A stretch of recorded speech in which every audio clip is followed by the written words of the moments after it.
हम तो कोई स्पेकुलेट नहीं करेंगे कि ये हवाला सही है या नहीं है जो इस्तीफा उन्होंने दिया है। मैं तो व्यक्तिगत रूप से मैं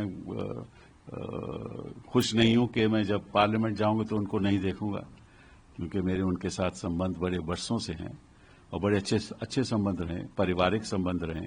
और जहां जहां भी हमारे परिवार के कोई फंक्शन होते थे तो धनखड़ साहब हमेशा आते थे और मेरे पिताजी के साथ उनके संबंध रहे और मैंने कई केसेस उनके साथ भी किए, उनके खिलाफ भी किए जब वो दूसरी साइड पर रहते थे। लेकिन हमारी जो पर्सनल इक्वेशन थी वो बहुत ही समझ लीजिए कि वार्म थी। हाँ? और आई विल मिस हिम, क्योंकि जो भी कहो धनखड़ साहब का एक व्यू पॉइंट हमेशा रहता था जो अक्सर पब्लिक में बिना संकोच के बोल देते थे और ये उनकी खासियत थी, क्योंकि जो उनके मन में रहता था वो मन में नहीं रखते थे और उनको अगर कोई ऐसी बात लगती थी कि गलत हो रहा है तो बोल भी देते थे। और हमेशा हाउस में बैठकर कहते थे कि विपक्ष को और सत्ता पक्ष को एक मत से आगे बढ़ना चाहिए, क्योंकि बात सवाल देश का होता है। वो बात भी सही है, लेकिन हर एक का नजरिया अलग अलग होता है, तो कई बार हाउस भी नहीं चलता था। लेकिन उनके मन में कोई मैल कभी नहीं रहा और जब भी मैंने चाहा कि मुझे थोड़ा वक्त ज़्यादा दीजिए बोलने का, तो चेंबर में जाकर मिला तो हमेशा उन्होंने मेरा साथ दिया और ज़्यादा टाइम दिया। तो मैं तो उनका आभारी हूँ कि उन्होंने हमेशा जो मैं हमारे संबंध रहे वो बहुत अच्छे रहे।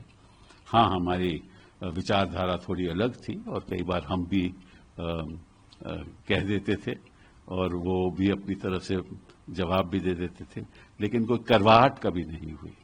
और मुझे दुख है कि अगली बार जब मैं जाऊंगा राज्यसभा तो वहाँ उस चेयर पे नहीं होंगे। लेकिन जिस तरह से वो चेयर पे अपनी बात रखते थे और जितने प्रोएक्टिव वो थे, शायद ही कोई चेयरमैन इतिहास में, हिंदुस्तान के इतिहास में उतना प्रोएक्टिव रहा हो। ये उनकी खासियत भी थी और उसकी वजह से करवाहट भी कभी कभार होती थी, लेकिन कभी मन में उनके ये नहीं रहता था कि मैं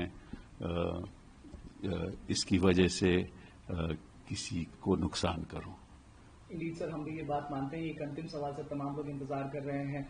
तमाम जो रिपोर्ट्स स्पेकुलेशन की अब दौड़ रही हैं मीडिया में, कहा जा रहा है कि गवर्नमेंट और चेयर के बीच में रिफ्ट था। आप तो एक कलीग के तौर पर और आप सदन में भी साथ रहे हैं, प्रोफेशन की भी अगर बात करें तो उनके खिलाफ में भी उनके साथ में भी तमाम केसेस में हमने आपको देखा है उनके साथ।